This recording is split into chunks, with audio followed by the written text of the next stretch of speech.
দর্শক, বোঝেনা সে বোঝেনা সিরিয়াল দেখতে গেলে যার ওপর প্রথম চোখ যায় তিনি হলেন মধুমিতা সরকার। তিনি বোঝেনা সে বোঝেনা সিরিয়ালে পাখির চরিত্র ছাড়াও আরো বেশ কয়েকটি সিরিয়ালে কাজ করেছেন।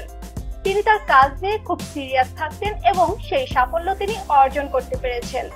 খবরটি বিস্তারিত জানতে ভিডিওটি শেষ পর্যন্ত না টেনে দেখতে থাকুন।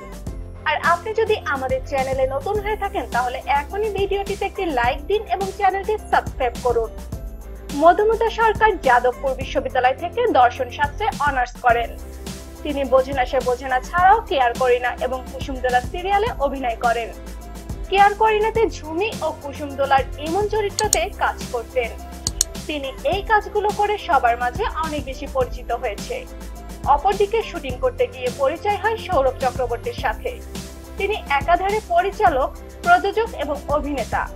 তাদের পরিচয়ের পর প্রেমের সম্পর্কে জড়ান তারা এবং দীর্ঘদিন প্রেমের পর তারা বিবাহ বন্ধনে আবদ্ধ হন।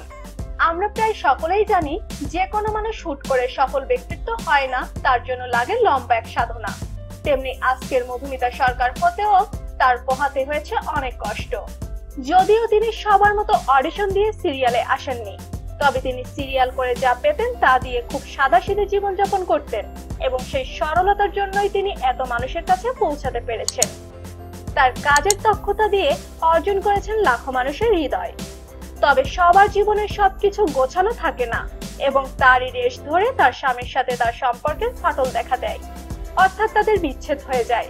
তবে মধুমিতা সরকারের দক্ষতার জোরে তিনি জীবনে আরো সফল ব্যক্তি হবেন বলে আশা করা যায়। প্রিয় দর্শক, মধুমিতা সরকারের সম্পর্কে বিস্তারিত সব তথ্য জেনে আপনাদের কেমন লাগলো তা কমেন্ট বক্সে লিখে ফেলুন। ভিডিওটি ভালো লাগলে একটি লাইক, কমেন্ট ও বন্ধুদের মাঝে শেয়ার করতে ভুলবেন না। আর আপনি যদি আমাদের চ্যানেলে নতুন হয়ে থাকেন তাহলে এখনই চ্যানেলটি সাবস্ক্রাইব করে বেল আইকনটি অন করে রাখুন। ধন্যবাদ সবাইকে।